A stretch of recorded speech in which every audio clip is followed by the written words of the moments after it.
Hey everybody, welcome back to another episode. This is Jason, and in this video, we will continue with where we have left off. In the last video, we've already got our P-Series PBX system well prepared.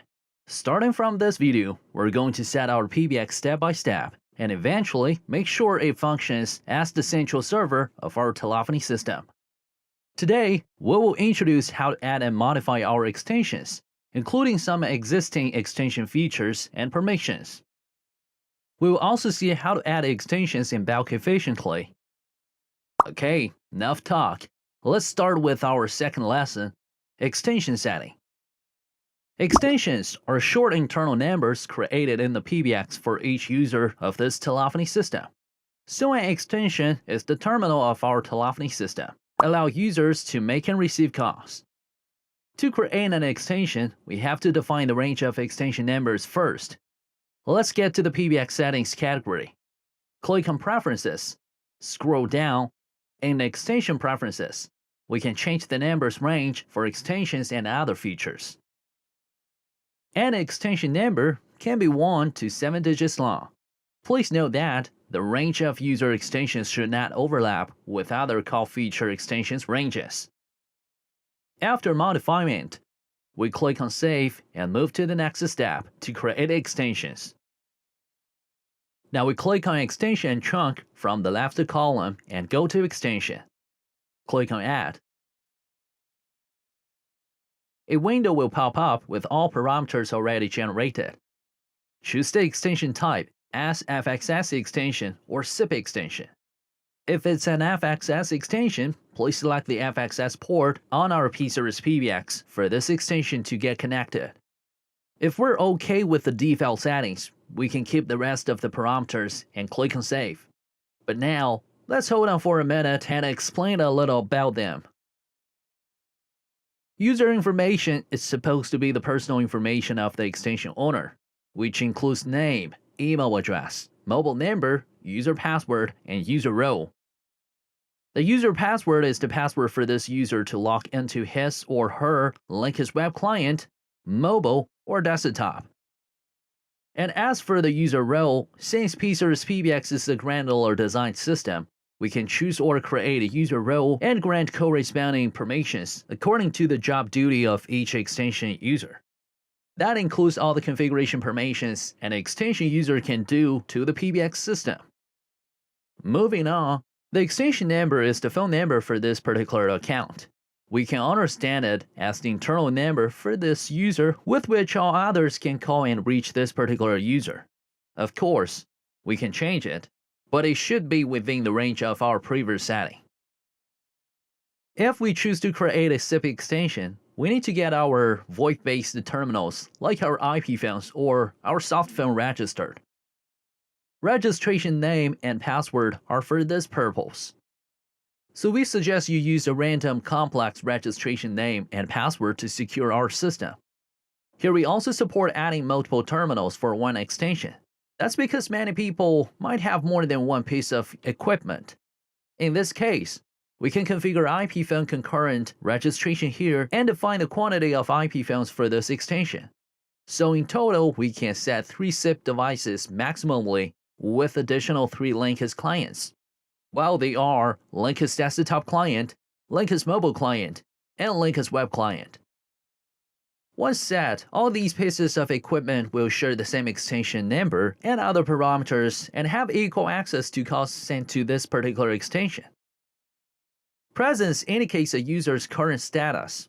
By default, anyone in our organization using Yeastar P-Series PBX system can see if other users are available. Meanwhile, an extension user can switch their presence while using Linux clients and describe their presence status. And by the way, the system can manage incoming calls reaching this extension according to the pre-configured rule under each presence status. For example, we can set up the call forwarding rules to send incoming calls to different destinations when the extension is busy and occupied. We can also set the order for each terminal to ring under different scenarios in the ring strategy setting. Now let's move to the voicemail page. Here we can enable and disable voicemail for this extension. We can also set a PIN code for voicemail. So the system will require the user to put in the correct PIN code before allowing access to voicemail received by this extension. Please enter your PIN code, then press pound.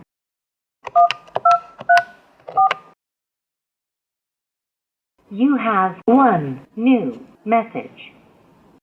We can also set audio gratings for callers who reach the voicemail. We can set different gratings for each scenario, by the way. We've gone through all this we might need to know while creating an extension. The problem is we may need to set hundreds of extensions for one system.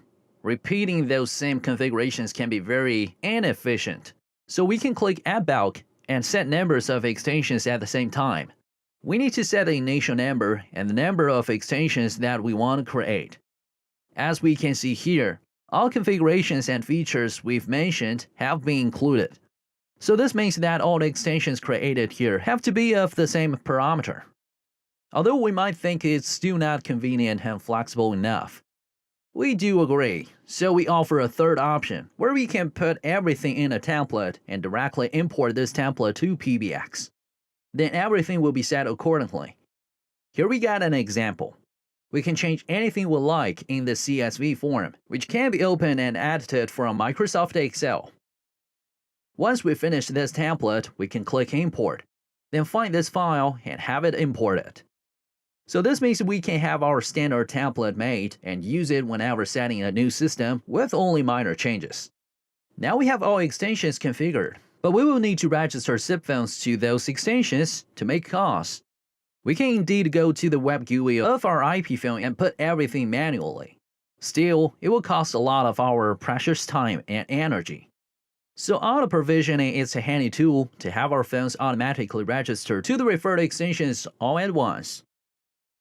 Of course, step 1 will be to connect our phones physically to our local area network. Then we can go to the left menu, click Auto-Provisioning. Go right directly to Resource Repository to check the list of all supported IP phone brands and models. Once confirmed that our phones are supported, we can go to Phones, check the list of IP phones this PBX has already detected. We can identify each phone with its MAC address, which will be found on the label on the backside of our IP phone. We can also find IP address directly on our phones. Now we need to select the phones that we want to configure.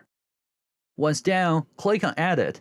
It's essential to ensure that the phones we have chosen are of the same vendor, same model, and firmware version, because auto-provisioning is realized by automatically filling configuration templates of each phone. Now we need to assign an extension and for each selected MAC address. Then, click on Save for binding them. After that, the phones will reboot automatically, and the auto-provisioning will be done. Now, we can make internal calls between extensions freely.